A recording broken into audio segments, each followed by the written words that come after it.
This week on Q&A, author and investigative journalist Richard Miniter. His latest book is called Mastermind, The Many Faces of the 9/11 Architect Khalid Shaikh Mohammed. Richard Miniter, author of Mastermind. What is it?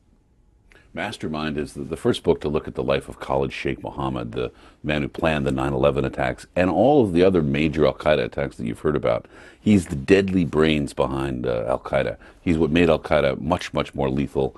And before he was captured, when he first joined al-Qaeda, they were killing dozens at a time. As soon as he got into senior leadership, they began killing hundreds and then thousands at a time. After he was captured in March 2003, the lethality of al-Qaeda fell, and they're back to killing dozens at a time. So this is the guy that really mattered. And understanding him is about understanding the future of the war on terror. Now that bin Laden is dead, this is what we have to fear, these terrorist entrepreneurs like Khalid Shaikh Mohammed. When did you start this book? About 2 years ago. I mean, this question had been on my mind, frankly, for about 10 years, since 9/11. How do people become terrorists? How do educated, successful people at the top of their society? Remember, about 2/3 of al-Qaeda are college graduates, usually with advanced degrees, compared to only 6% of the Arab world. So they're the best of their society from the educational point of view. How do these people become transformed? What series of choices do they make to become terrorists, to kill hundreds and thousands of other people? And that's what the question I was interested in. And instead of doing a sociological tract, I've been to look at the story of one man, Khalid Shaikh Mohammed, who planned 9/11, the embassy bombings, the attack on the Cole, the Bali bombing, and so on. Did he kill with his own hands Dan Pearl? Yes. Wall Street Journal reporter Daniel Pearl was killed by Khalid Shaikh Mohammed. And I found out one of the main reasons he did it. It had nothing to do with ideology. After 9/11, he was holed up in Pakistan, as many al-Qaeda leaders are. And he got a new nickname inside al-Qaeda, a nickname he didn't like very much. It was KFC, Kentucky Fried Chicken. He ate buckets and buckets of the stuff. And he ballooned up from about 140 pounds, he's about 5'4", from about 140 pounds to more than 200 pounds. And so there was a lot of ribbing inside al-Qaeda about the fact that the brain was now like a Jabba the Hutt-like girth. And he was not deadly, they thought. So when he heard about the Wall Street Journal reporter being kidnapped, he bought him from his captor and brought a film crew to where he was being held and personally cut off his head. He did it for ego and pride and to show he was tough. It took me a while, but I found the video on the web. I mean, doesn't hit you right out, at least when I tried to find it. Sure. And I read that this Georgetown group, the students that studied the whole murder, I guess they found information, maybe you found the information about comparing the veins in his hand to Khalid Shaikh Mohammed. First of all, where is he today? Khalid Shaikh Mohammed is now in Camp 7 at Guantanamo. And when did they prove that he was the murderer? I don't mean the Georgetown kids, but when did the government prove that?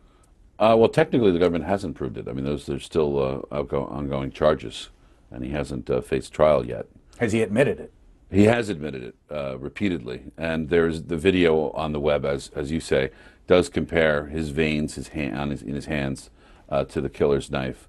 There are also larger videos that were seen in the Middle East that show more of the outtakes and stuff, and Khalid Shaikh Mohammed is clearly all over it. I want to put his picture on it's the picture everybody's probably seen. Where was that picture taken and when? That picture was taken the night he was captured in late February, early March 2003. He was staying at the home of a prominent microbiologist, a very famous guy in Pakistan. His wife was the microbiologist's wife was the head of a largest political party, the local leader of the largest political party in Pakistan. And he was asleep in a spare bedroom at about 2 in the morning when CIA, paramilitary, special forces, and Pakistanis burst in on him. Where is he today? And today he's at Camp 7 in Guantanamo Bay, Cuba, under the protection of the U.S. Navy. I have to tell you that the most interesting chapter in this book to me was his North Carolina experience. If you don't mind, I'd like to get you to talk about that. I'd be happy to. When did he come to this country first? His first trip to the United States is 1984. And he really didn't understand much about our country. I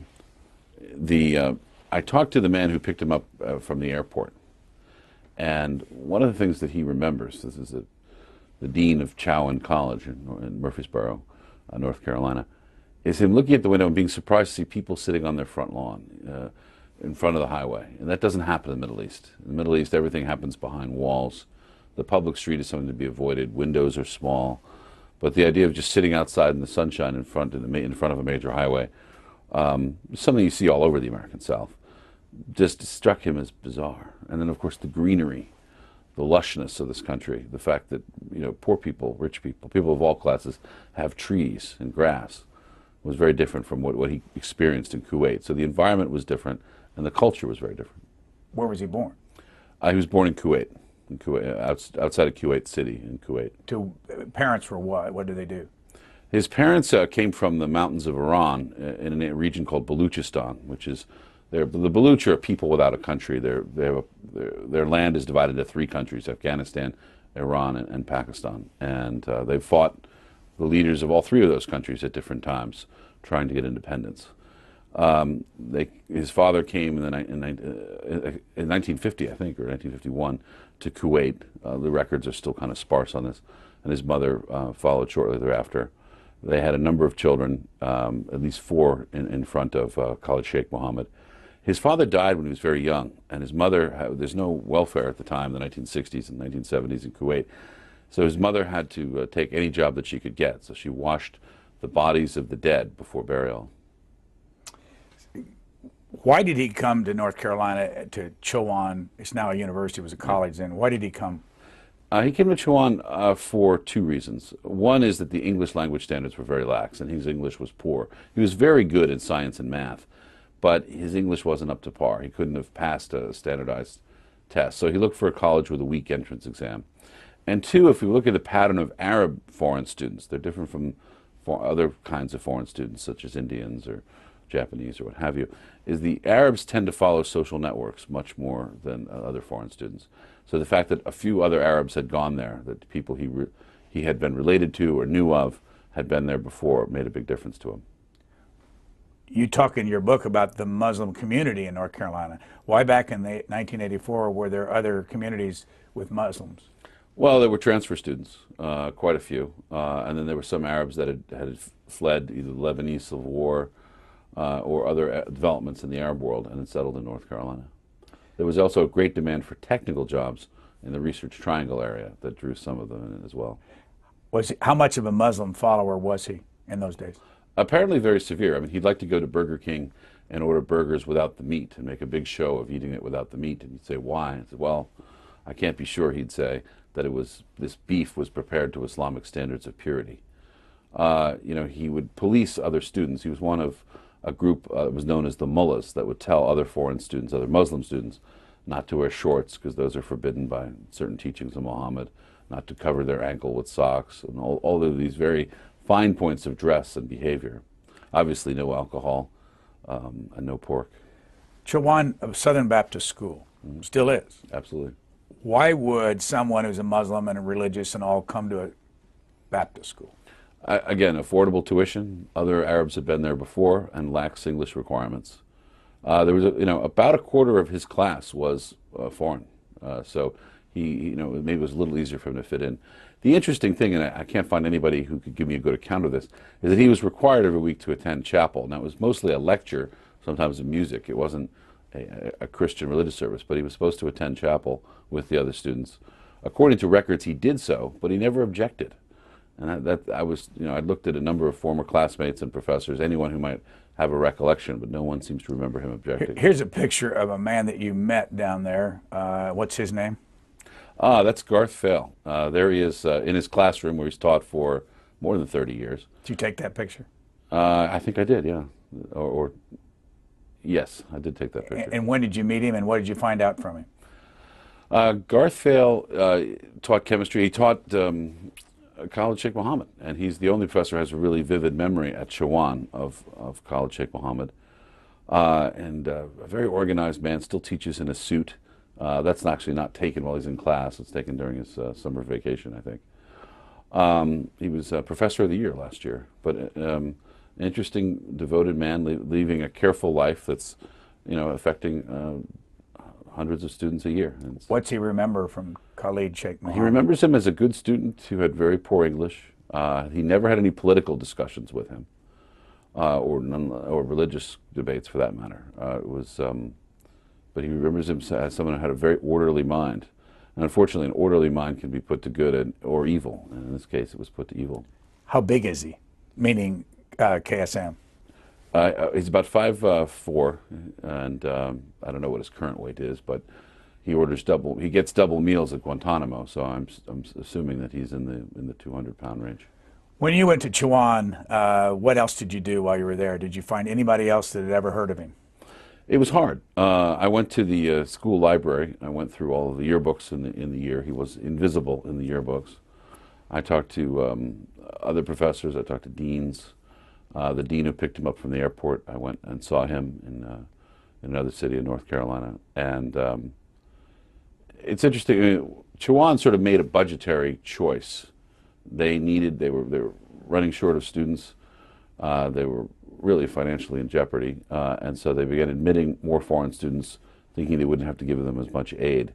But ultimately, I think it started to change the character of the college in some good ways and in some bad ones.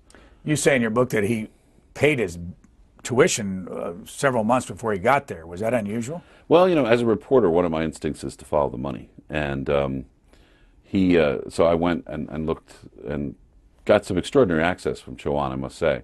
To look at the financial records, and that's when I discovered that he paid in advance for an entire semester's tuition, months before he arrived. Also, his visa application, which the college had a copy of, mentions a private sponsor, but there's no idea who that private sponsor must be. His family was so poor in Kuwait, they didn't have a telephone. They didn't have a rich uncle, so it makes you wonder who the private sponsor might be. How long did he stay at Chuan? For one semester. Then what? Then he transferred to North Carolina A&T, an historically black college in Greensboro, North Carolina, the alma mater of Jesse Jackson and Ronald McNair, the astronaut. How long did he stay there?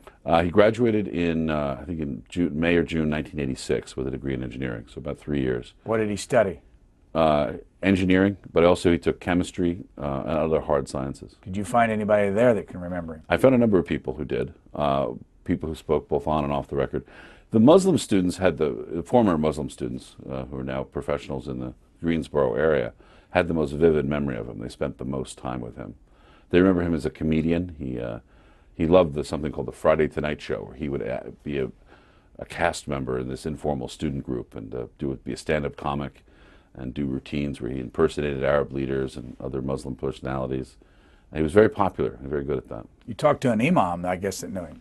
Yes. Was that off the record, or? It was for security reasons. There's still a lot of hesitation to talk outside of their community and what the repercussions might be. I must say, though, having spent a lot of time with this imam, that if he would be public, he could be a very important bridge of understanding. And I think someone who understands both the American life and Islam could be beneficial to the country. What else did you learn from him? I learned a lot about the interior life of Khalid Shaikh Mohammed and about his family. This imam had spent a lot of time with him and with his extended family, knew him both from Kuwait days and as a student, and got an idea of the intellectual forces shaping KSM, but also I learned about his driving record. He was a terrible, Khalid Shaikh Mohammed was a terrible driver, drove with an expired license, often drove at high speed and smashed into parked cars. In one car, two women were talking when Khalid Shaikh Mohammed's car smashed into theirs. The women were badly injured and they sued for their medical costs. Their last name was Christian, his is Mohammed. The lawsuit in the North Carolina court records is Christian v. Mohammed, 1985. A paragraph from your book. America would be good to KSM. In return, he would use his college years to make alliances he would need in future terror attacks and plot his first assassination on American soil, which will be discussed here for the first time. What are you discussing for the first time? The murder of Meir Kahan.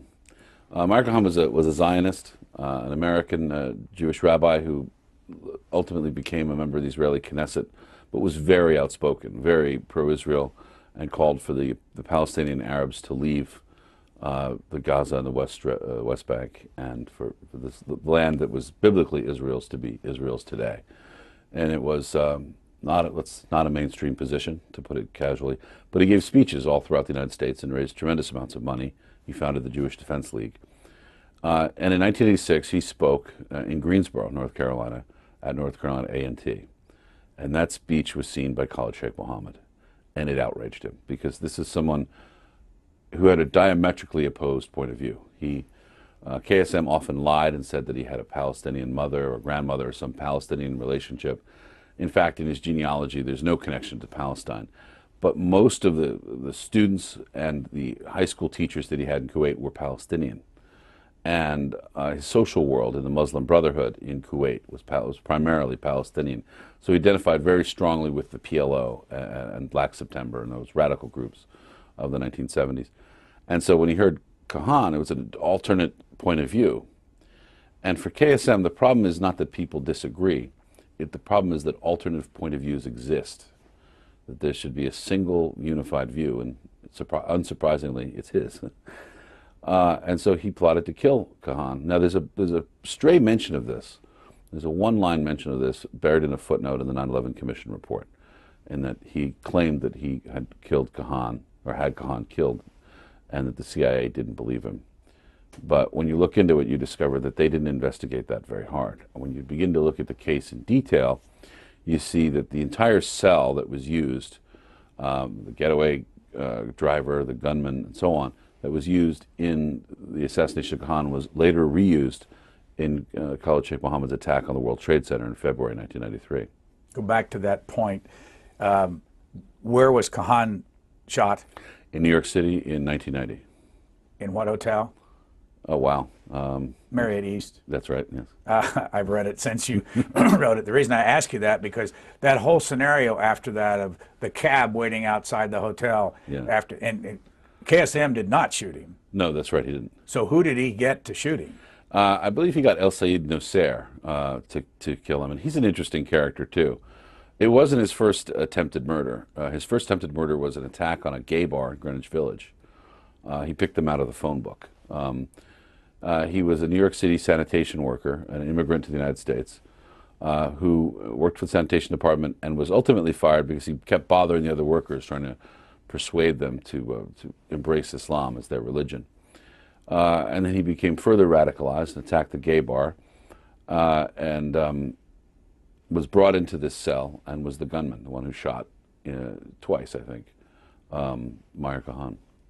Meyer Kahan died there an hour later? Or? Yeah, I think he was taken to the hospital and after being wounded and died in surgery. But when Nosair walked out of the hotel, the cab driver, because the cab driver is a connection to the 93, as you say. One of the connections to the 93 World Trade Center bombing.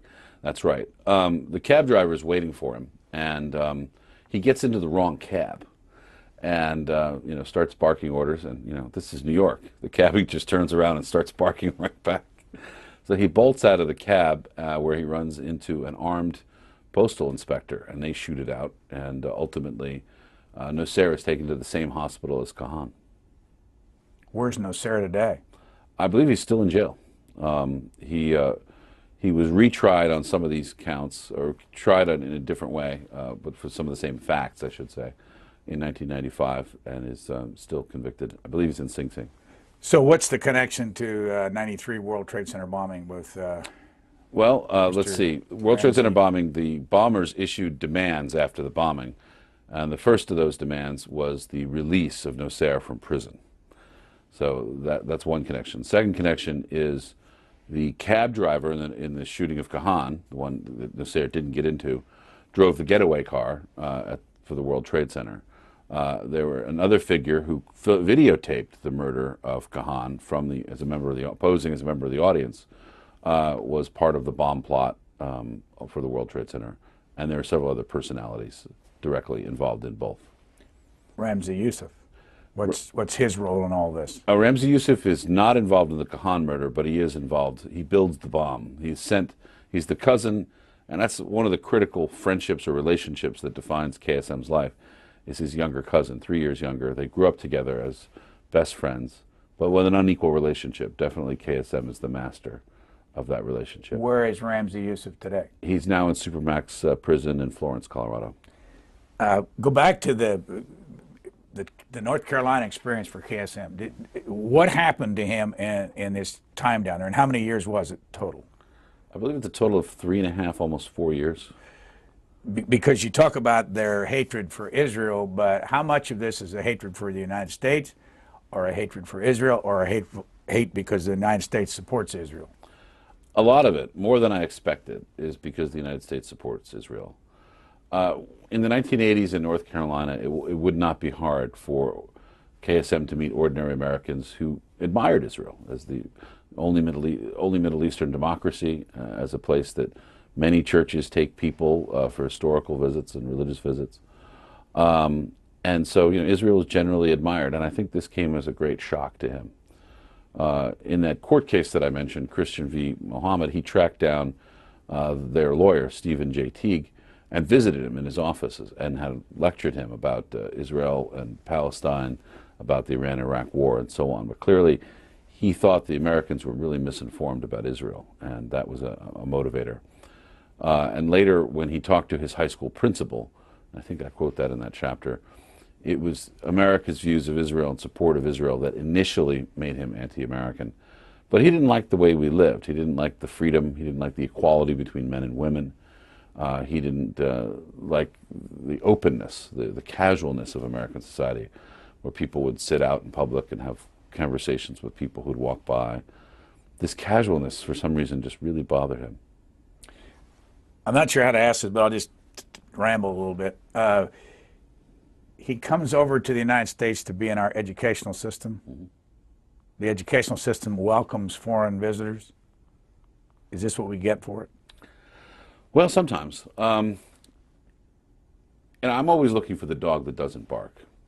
If you look at, and there have been, Ramzi, this is not the only case of a student who comes to America and becomes radicalized and joins Al-Qaeda, let alone other terrorist groups. But I'm not aware of any case of someone going to a military college, either a public one like West Point or Annapolis, or a private one like Valley Forge or the Citadel, who becomes radicalized. And I think the difference is that the way we deal with students in military colleges, you're integrated into a larger unit. Yes, there's enormous demands on you as an individual, but they're really forming unit cohesion. You're part of the group from the beginning, and that's really important. In American public colleges, non-military colleges, civilian colleges, it's sink or swim. Once they admit you to the college, they show you where the library and the cafeteria are, and you're kind of on your own. So if you don't form a good relationship with your dorm mate, if you find it hard to deal with other students, it's just your tough luck. And I think that's alienating, especially to a lot of foreign students. And remember the 9/11 hijackers in the rental car? The FBI found a notebook describing the difference between conditioner, shampoo, and body wash in Arabic. We forget how much people coming from a different culture don't necessarily know about our own. We assume that everything about our culture is universal and easy to understand because it is for us. And so I think college administrators don't recognize how hard it is for these guys to make the switch. I think they really need to improve orientation and need to improve the way in which they deal with foreign students. I want to put back on the screen the picture, a couple of pictures, because you have on the front of your book 3 different pictures. Mm-hmm. We'll go back to you can see the cover of your book. It's the same man? Yes. What was he doing in those different worlds? And was it a disguise, or was just? He's a master of disguise. He knew how to change himself. He had more than 50 different identities. I have a list of confirmed aliases in the back of the book. And that's one of the interesting things throughout the 90s. He sort of slips his way through various countries. Where was this picture taken, and how old is it? That's the most recent picture of Khalid Shaikh Mohammed. That was taken in Guantanamo a few years ago. Here's an interesting thing. He said for many years, Khalid Shaikh Mohammed said it was un-Islamic to take pictures of living things. And in this picture, he spent hours and hours posing for the Red Cross photographer to take that picture in Guantanamo. Did he know what he was doing? Absolutely. Why would the Red Cross help him in this process? Well, that's a very good question. I guess the official answer, which I was told, was that it's in order to ensure the family of the detainees that that the detainees are being well treated, they would take photographs of them. But of course, the propaganda value of this photo was enormous, and within days of the family receiving the photo, it was up on Al-Qaeda websites around the world. Let's go back over... and the New York Times shortly after. Let's go back over what Khalid Shaikh Mohammed has done, and how much of this has been proved. I don't think there's any great doubt about his role in most of these, although there are some questions about some of the operations. He came up with the idea for 9/11. He recruited the team. He supervised the process. From where? From Afghanistan and Pakistan, from inside Al-Qaeda. I mean, obviously bin Laden had a role, both funding and in shaping the operation. But 9/11 is very much the creation of a single man, and that man is Khalid Shaikh Mohammed. How do we know that? We know this from other detainees, from internal documents in Al-Qaeda. Of course, Khalid Shaikh Mohammed says it. No one disputes it. I mean, he's given a tremendous amount of respect in Guantanamo by the other detainees because his role in the attacks is very well acknowledged. What did he have to do with the '93 attack on the World Trade Center? He arranged for the money, and he may have masterminded that attack as well. His cousin and his closest friend in the world, Ramzi Youssef, went to New York to organize that cell and then to build that bomb in a warehouse called the Space Station Warehouse, actually, just across the river from Lower Manhattan, and then delivered the bomb, killing 7 people. What was the scheme that you write about where he was going to pilot one of the planes and land it? Oh, yeah, this is one of the funny details I learned about 9/11. In one of the initial, the plan went through a number of changes between 1998 and 2001. In the early stages, they wanted to hijack 11 planes, and one of them would be piloted by Khalid Shaikh Mohammed himself. And he would kill all the men, land the plane, release the women and children, hold a press conference, and then fly off into the sunset in a passenger jet. Really like the plot of a bad movie. Obviously, bin Laden vetoed this idea. When was he arrested? He was arrested in March 2003. By a combination of U.S. CIA and Special Forces and Pakistani Special Forces. How'd they find him? They got lucky. A walk-in, which is an intelligence term for someone who just volunteers and comes by the embassy and says, I've got something you should know. Now, these people are not usually welcomed with open arms, but if they pass a number of tests, they are taken seriously. In this case, a man walked in and said he'd recently been with KSM, and that he would be with KSM for dinner later that night. Now that really got the attention of the CIA because informants don't usually suggest that they're going to see the key subject in a few hours. They usually say, well, it'll be a few weeks or months. They're hoping to get a little money out of it. This guy didn't ask for money, although he did want the reward, and I think he ultimately got it. What was it, the reward? At the time, I think it was $5 million. I could be wrong about that, but I think it was $5 million. Anyway, it was sort of a funny story. He gets a phone number from one of the CIA operatives in Islamabad, Pakistan. And remember, Islamabad is the largest CIA station in the world. That's where we spend the majority of our energy fighting Al-Qaeda. And 2/3 of all Al-Qaeda in the world, senior Al-Qaeda, have been killed or captured in Pakistan. That's more than Afghanistan and Iraq combined. So this is party central for Al-Qaeda. And he gets a cell phone number. And a few hours later, about 11 o'clock at night, he goes to the bathroom of a restaurant and texts the CIA officer he'd met earlier that day and says, I am with KSM. And they meet up a few hours later. And they said he's just dropped KSM off. Kind of a funny story. He can't remember the address of the house. I mean, it's not like many parts of the United States where they write the address number on the curb. This is the one with the picture you've got in the book? Yeah, I think so, yes. Yeah. 18A Nissan Road. That's right. Rawalpindi? Rawalpindi, and which is just south of Islamabad in the mountains. And that's a very prosperous neighborhood. He was staying in the equivalent of Beverly Hills of Rawalpindi. Have you been to that house? I've not been to that house, but I've been to Rawalpindi. So what did they do once they captured him? He was taken to a series of secret prisons. It's really hard to document what was going on in that period between 2003 and 2006 when he was transferred to Guantanamo. It appears that he spent some time in Romania in Bangkok, and in a secret CIA secret facility outside of Warsaw, Poland. Why would they have moved him around that much? You're sort of a guest of another country's intelligence service, and you can only have someone as a guest for so long. Also, sometimes changing people's environments gets them moving. There might be also other detainees that they want to cross-examine and put him with. There are reasons for doing it. This is 2011. How old is he today? How old is he today? He was born in 1964, so I'm a writer, not a mathematician. 47? 47, yeah. If, depending on the time of the year he was born. How old would that have made him when he planned 9/11? That would be 37, or earlier than that. That's right. And in fact, part of the inspiration for 9/11 comes from his viewing of the science fiction movie Independence Day, where the flying saucers blow up the World Trade Center and the other New York landmarks, and they take out the White House and so on. Yeah, that was part of his inspiration. But all you keep telling us is that it's what we were afraid of in the first place, that a lot of the ideas he gets is based on the way we live. Absolutely. Our colleges, our lifestyle, our movies.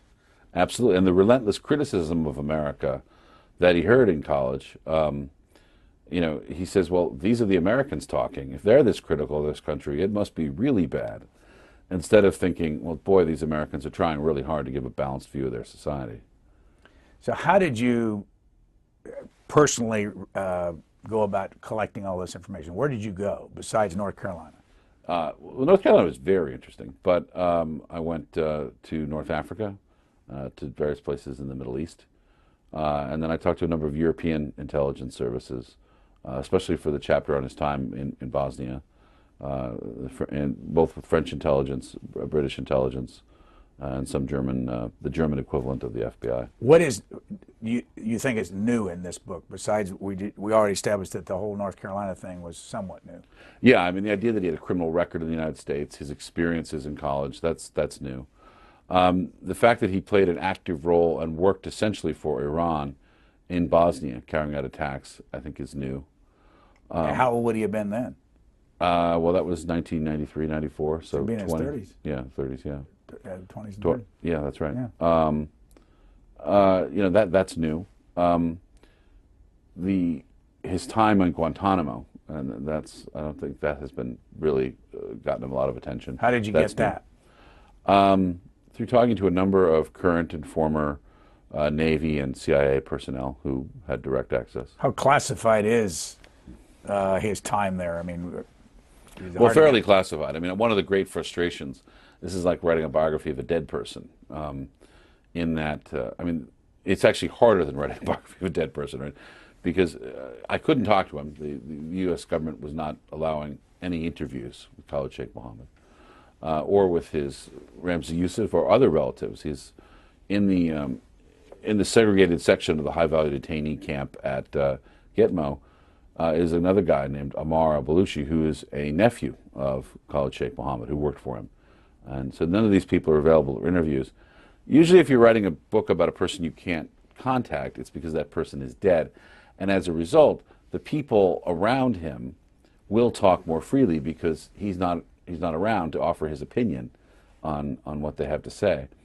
But when you're writing a book about someone like this you can't talk to but isn't dead, people are very careful what they say. They're still worried about that ongoing relationship they have with him.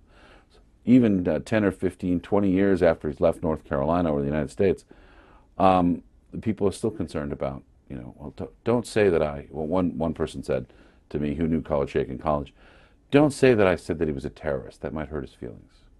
How many people did you talk to that actually knew him? About a dozen who knew him, and non-U.S. governmental personnel who knew him. And what would they say about his brain power? He was very smart. I mean, education is not the solution to terrorism. Most of these guys are very educated.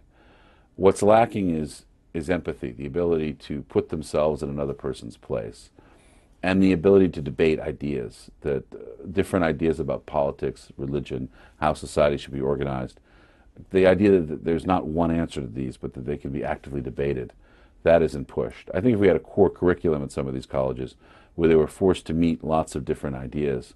And even if they were forced to debate ideas that they didn't themselves believe in, just to get used to the practice, might be very useful. It might de-radicalize them. How much, and improve education. You use your own word, but how much torture, or whatever you want to call it, was applied to him? I don't think waterboarding is torture. And partly because tens of thousands of people have gone through that in SEER School and other U.S. military training facilities. But also I go back to a more classical treaty definition of torture, which is a permanent, irreversible change in someone's well-being. So when the Chinese government plucks out your eye, or lops off your arm, or extracts a healthy tooth without painkillers, that's torture. When the U.S. government puts a towel on your face and slowly pours water on it while you're in a prone position, that's uncomfortable, that's stressful, it might even feel like you're drowning. But it doesn't leave a mark, it doesn't cause permanent physical damage, and we know it doesn't cause permanent mental damage because there have been psychological studies of the veterans who've gone through this in various training facilities, and it leaves no trace at all. But it does get cooperation from the very hard cases. When was he waterboarded? In March 2003, and Where? never since. Where? That's an interesting question. I don't know the answer to that, and I don't know if that's been reported. I doubt it has. Somebody uses, I mean, a lot of the folks in the public eye use the figure 180 sometimes he was waterboarded. Is that one day? That's my understanding is that's 3 sessions over a relatively short period of time, maybe one day. What resulted 183, though, is the number of times the water is poured on the face. So when people say he was waterboarded 183 times, they're being a bit cute. It's interesting that we even have those facts. Yes. Well, those facts come out of a legal document, out of a legal opinion issued by the CIA in response, I think, to an IG report, and that's how some of that came out. Do they catalog all that stuff whenever they're dealing with these people? Yeah, the CIA is kind of like the Wehrmacht in World War II. I mean, they keep obsessive record keepers. I mean, let's look at let's widen the frame, look at the bureaucratic process for a moment. When you waterboard someone, there's a doctor in the room at all times. There's also a translator. There are other personnel standing by in the room so that if anything starts to go wrong, the process can be stopped, the person can be saved. You know, there are a lot of safeguards in effect. I mean, the people who are doing the waterboarding have been waterboarded themselves. They know what they're putting, what stress they're putting someone through. Does the person being waterboarded know that the doctor's in the room and all that? It's impossible for him not to know. Yeah. KSM have a family? Yes, I mean a family of his own. Absolutely. He has a wife who's believed to be hiding in Iran. I think her name is Halima, and he has a number of children, at least 2 sons we know about, and possibly 2 daughters. How is he kept in Guantanamo? He is kept along with 4 or 5 other high-value detainees connected to 9/11, and that's part of a slightly larger group of about 15 or 16 really high-value targets. Is he in a cell by himself? I believe he is. But he's near the cells of others. And have they stopped talking to him at this point, or are they still questioning him? He's still questioned. He's still shown drawings or other documents or asked about a name, that kind of thing. But the period of intense questioning seems to be over, partly for political reasons. He clearly still knows things that have not come out. I mean, when someone breaks in waterboarding, they don't automatically disgorge everything they know the next moment. I should say one other thing. A lot of people say, well, waterboarding is so terrible that you'll say anything to make it stop. When they're waterboarding you, they're not really asking you that many questions. And the questions they are asking you are ones they already know the answer to, right? They want to test your veracity, your willingness to tell the truth. They're not asking you things they don't know the answer to. So there's no possibility of fake information. And if you give bad information, there are punishments. You denied favorite foods, you're denied books to read, things like that. Have you ever gone through that waterboarding experience? You know, I've tried to, and for all sorts of legal reasons, nobody wants to waterboard me. But I'm sure there are lots of critics of mine who'd love to do it, but I mean, a trained person. So what kind of information has come out of KSM that is valuable? A lot of we've stopped a lot of plots based on direct information from him. Attacks on the U.S. Embassy in Paris, the U.S. Embassy in Singapore, the U.S. Embassy in Bamako, that's the capital of Mali, an attempt to sink U.S. warships off the Straits of Gibraltar, an attack on the Brooklyn Bridge, the Seattle Space Needle, the Library Tower in downtown Los Angeles, which also I think was blown up on Independence Day, an attack on the Empire State Building, the Baltimore City plots, a series of gas stations were going to be blown up in Baltimore. KSM's sister-in-law, in fact, was involved in that plot, Aifa Siddiqui, and so on. A plot to blow up the Panama Canal, a plot to blow up Heathrow Airport. Just because things haven't exploded and we haven't seen headlines of carnage in the past few years doesn't mean these guys have stopped trying. There were a lot of plots underway, and many of them were stopped. The shoe bomber plot, the Paris-Miami flight that was going to be blown up by Richard Reed by lighting a bomb in his shoe, that was stopped partly by information from KSM. The Jose Padilla dirty bomb is another one. Where did KSM meet Osama bin Laden? Apparently they met for the first time in Pakistan, probably near the Jalazeh refugee camp. But bin Laden maintains publicly they didn't really know each other then in the early 90s. They've had their first sit-down meeting in 1995 in Kandahar, near bin Laden's ranch there. And they temperamentally didn't get along. A second meeting about a year later led to another job offer for KSM, and that one he took. He wanted to go to work for Al-Qaeda. He had a wife, he had some children at that point. He was broke, and much of his cell, which had carried out attacks or attempted attacks in the Philippines, Pakistan, elsewhere, had been killed or captured. So he was at the end of his string. His wife is saying, basically, get a job. And so ultimately he went to work for Al-Qaeda. Where was he positioned, and how did he put together 9/11? From what location? From various cities in Pakistan and Afghanistan. He moved freely in all those cities. He seemed to prefer Karachi, and he had a number of relatives living in Karachi, Pakistan. And it was really, and this is one of the things I get into in the book, Mastermind, that for them it was really, for Al-Qaeda, it was really a management problem. I mean, there were people quitting the plot and flying home, or people threatening to quit, or people getting in trouble with the law. There were at least 13 distinct opportunities to have stopped the 9/11 plot in different points in 2000 and 2001. Muhammad Atta pulled over by, I think, a Maryland state trooper, and so on. And so this just led to from an operational or management point of view, it was a nightmare for them. And unfortunately, they succeeded, and it was a nightmare for us. Where's the money coming from? That's a great question. Some of it is coming from Islamic charities and wealthy oil sheikhs in the Gulf and Saudi Arabia and across North Africa. Why are they doing it?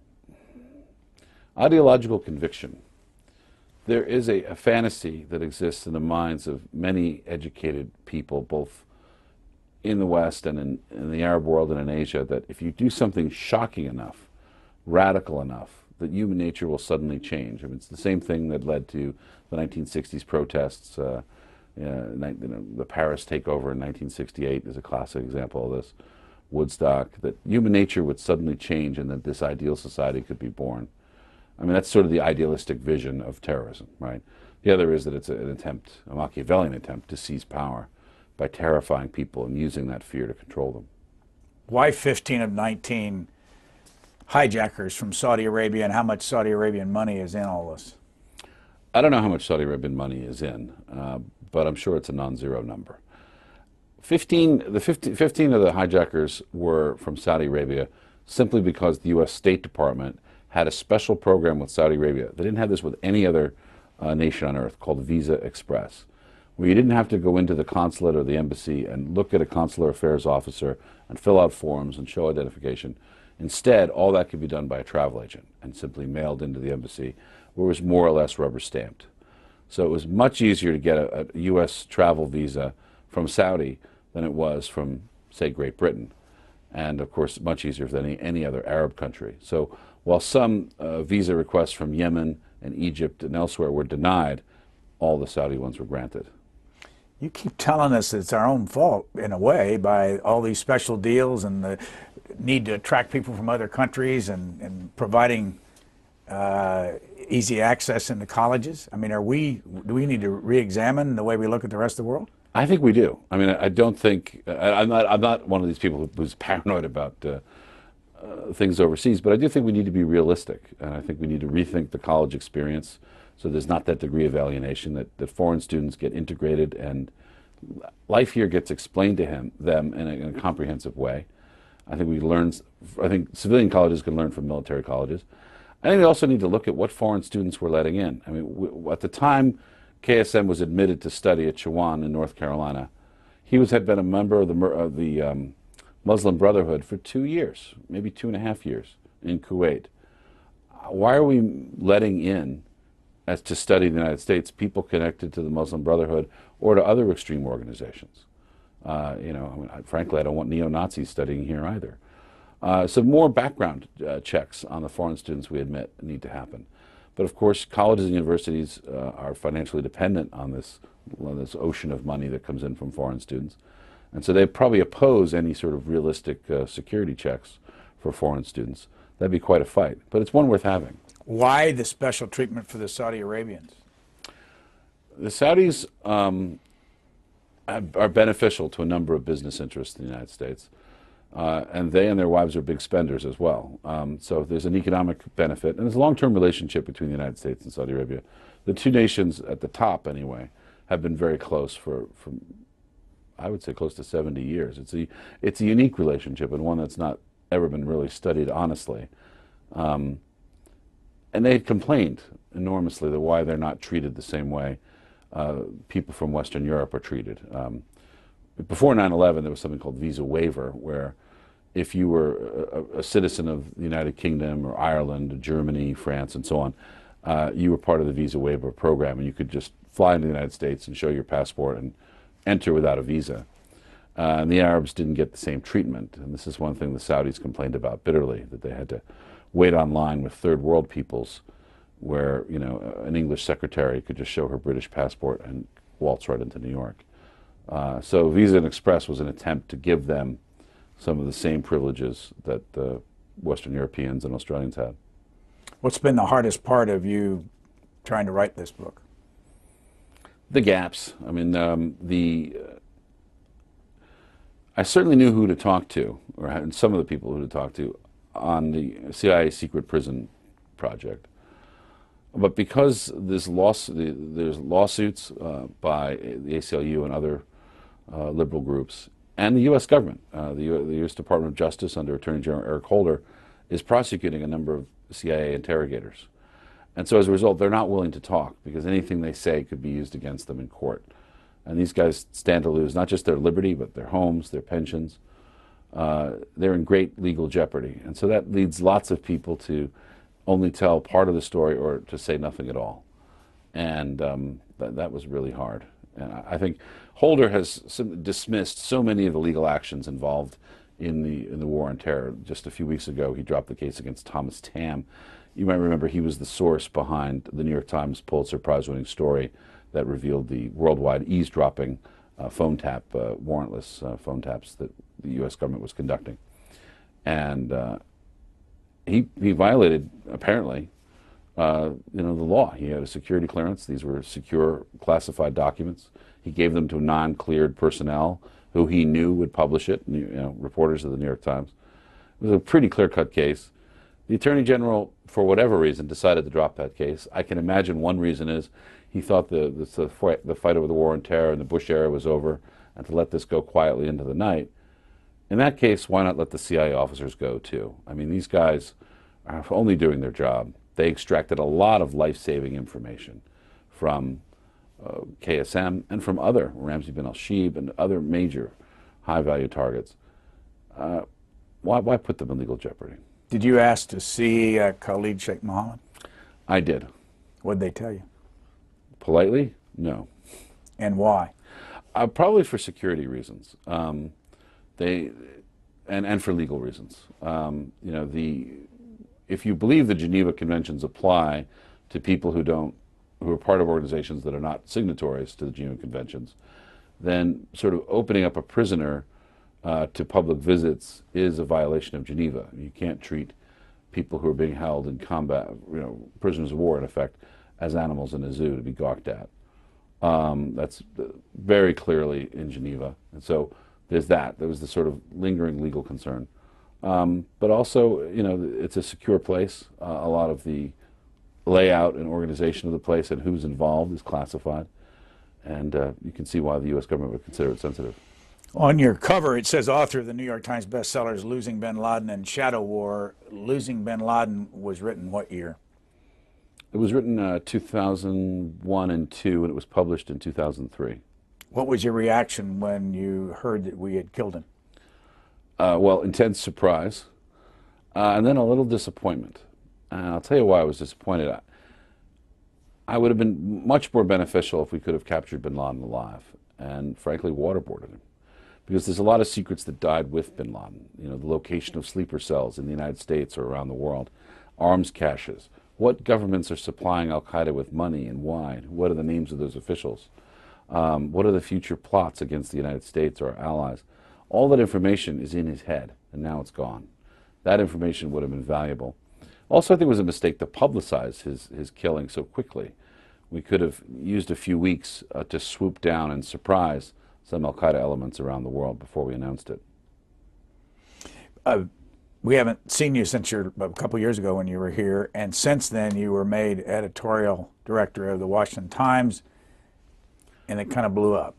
Yeah, that was a short-lived post. What can you tell us? Because I know you filed a complaint against them. Has that been resolved with the? That has been resolved. That case is settled, and there's been a payment. And I mean, they're governed by a confidentiality clause, so I can't say too much. So you can't say a word. Well, I can say a few things.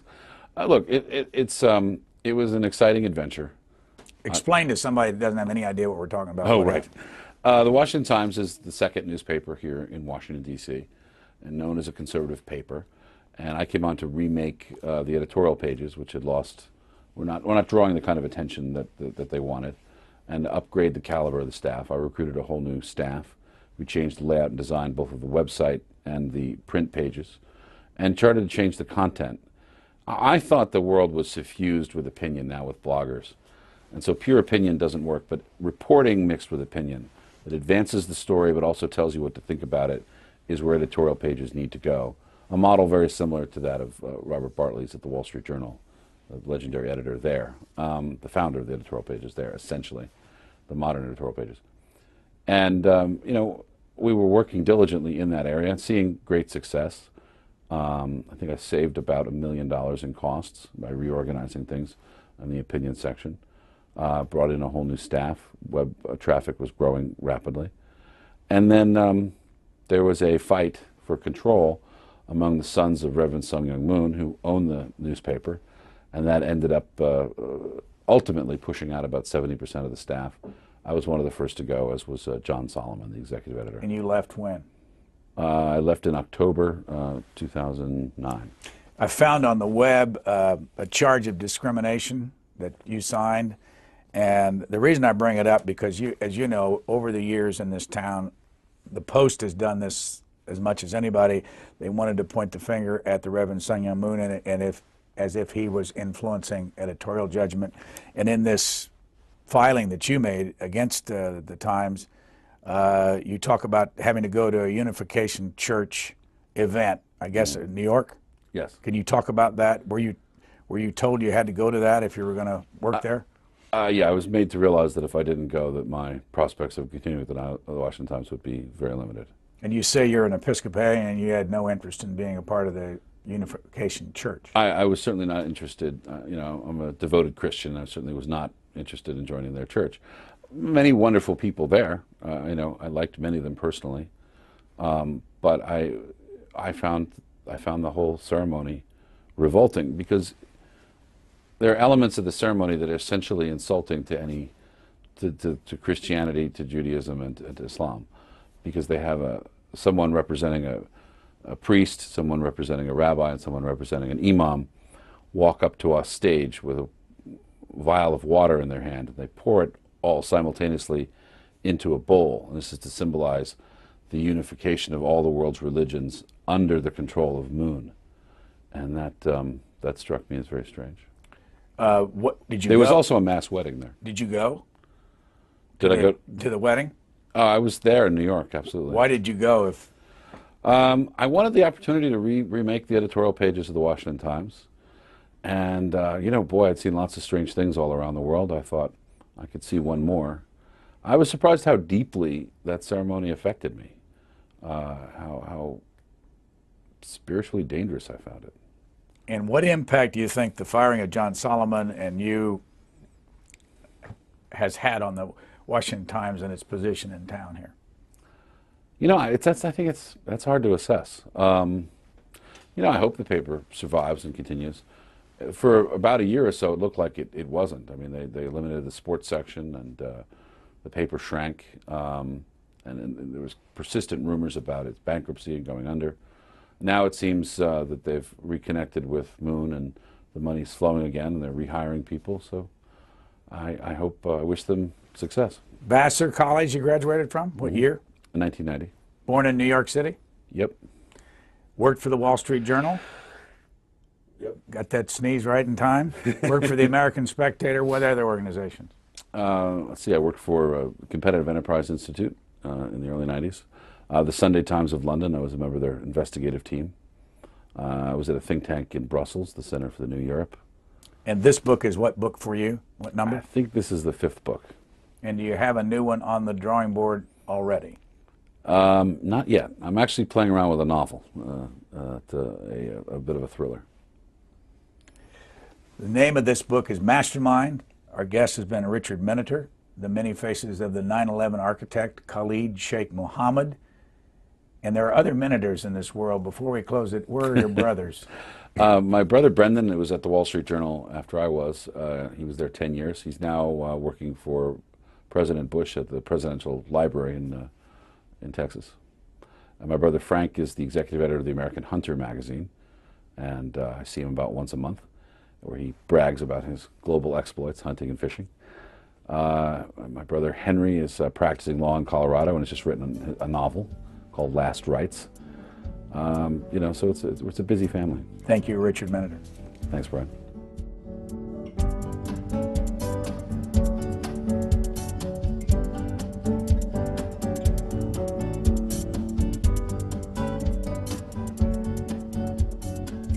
For a DVD copy of this program, call 1-877-662-7726. For free transcripts or to give us your comments about this program, visit us at qna.org. Q&A programs are also available as C-SPAN podcasts.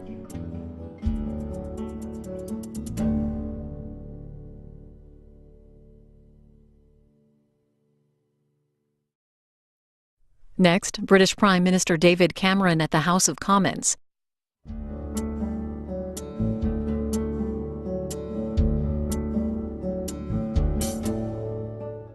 This week on Q&A, author and investigative journalist Richard Miniter. His latest book is called Mastermind, The Many Faces of the 9/11 Architect Khalid Shaikh Mohammed. Richard Miniter, author of Mastermind. What is it? Mastermind is the first book to look at the life of Khalid Shaikh Mohammed, the man who planned the 9/11 attacks and all of the other major al-Qaeda attacks that you've heard about. He's the deadly brains behind al-Qaeda. He's what made al-Qaeda much, much more lethal. And before he was captured, when he first joined al-Qaeda, they were killing dozens at a time. As soon as he got into senior leadership, they began killing hundreds and then thousands at a time. After he was captured in March 2003, the lethality of al-Qaeda fell, and they're back to killing dozens at a time. So this is the guy that really mattered. And understanding him is about understanding the future of the war on terror. Now that bin Laden is dead, this is what we have to fear, these terrorist entrepreneurs like Khalid Shaikh Mohammed. When did you start this book? About 2 years ago. I mean, this question had been on my mind, frankly, for about 10 years, since 9/11. How do people become terrorists? How do educated, successful people at the top of their society? Remember, about 2/3 of al-Qaeda are college graduates, usually with advanced degrees, compared to only 6% of the Arab world. So they're the best of their society from the educational point of view. How do these people become transformed? What series of choices do they make to become terrorists, to kill hundreds and thousands of other people? And that's what the question I was interested in. And instead of doing a sociological tract, I've been to look at the story of one man, Khalid Shaikh Mohammed, who planned 9/11, the embassy bombings, the attack on the Cole, the Bali bombing, and so on. Did he kill with his own hands Dan Pearl? Yes. Wall Street Journal reporter Daniel Pearl was killed by Khalid Shaikh Mohammed. And I found out one of the main reasons he did it. It had nothing to do with ideology. After 9/11, he was holed up in Pakistan, as many al-Qaeda leaders are. And he got a new nickname inside al-Qaeda, a nickname he didn't like very much. It was KFC, Kentucky Fried Chicken. He ate buckets and buckets of the stuff. And he ballooned up from about 140 pounds, he's about 5'4", from about 140 pounds to more than 200 pounds. And so there was a lot of ribbing inside al-Qaeda about the fact that the brain was now like a Jabba the Hutt-like girth. And he was not deadly, they thought. So when he heard about the Wall Street Journal reporter being kidnapped, he bought him from his captor and brought a film crew to where he was being held and personally cut off his head. He did it for ego and pride and to show he was tough. It took me a while, but I found the video on the web. I mean, doesn't hit you right out, at least when I tried to find it. Sure. And I read that this Georgetown group, the students that studied the whole murder, I guess they found information, maybe you found the information about comparing the veins in his hand to Khalid Shaikh Mohammed. First of all, where is he today? Khalid Shaikh Mohammed is now in Camp 7 at Guantanamo. And when did they prove that he was the murderer? I don't mean the Georgetown kids, but when did the government prove that? Well, technically, the government hasn't proved it. I mean, there's still ongoing charges, and he hasn't faced trial yet. Has he admitted it? He has admitted it repeatedly, and there's the video on the web, as you say, does compare his veins, in his hands, to the killer's knife.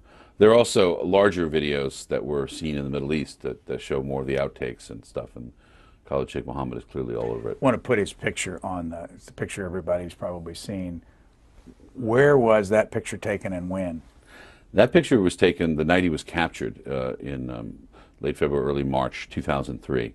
He was staying at the home of a prominent microbiologist, a very famous guy in Pakistan. His wife was the microbiologist's wife was the head of a largest political party, the local leader of the largest political party in Pakistan. And he was asleep in a spare bedroom at about 2 in the morning when CIA, paramilitary special forces, and Pakistanis burst in on him. Where is he today? And today he's at Camp 7 in Guantanamo Bay, Cuba, under the protection of the U.S. Navy. I have to tell you that the most interesting chapter in this book to me was his North Carolina experience. If you don't mind, I'd like to get you to talk about that. I'd be happy to. When did he come to this country first? His first trip to the United States is 1984, and he really didn't understand much about our country. I talked to the man who picked him up from the airport, and one of the things that he remembers, this is the dean of Chowan College in Murfreesboro, North Carolina, is him looking at the window and being surprised to see people sitting on their front lawn in front of the highway. And that doesn't happen in the Middle East. In the Middle East, everything happens behind walls. The public street is something to be avoided. Windows are small. But the idea of just sitting outside in the sunshine in front of a major highway, something you see all over the American South, just struck him as bizarre. And then, of course, the greenery, the lushness of this country, the fact that poor people, rich people, people of all classes have trees and grass, was very different from what he experienced in Kuwait. So the environment was different, and the culture was very different. Where was he born? He was born in Kuwait, outside of Kuwait City in Kuwait. Parents were what? What did they do?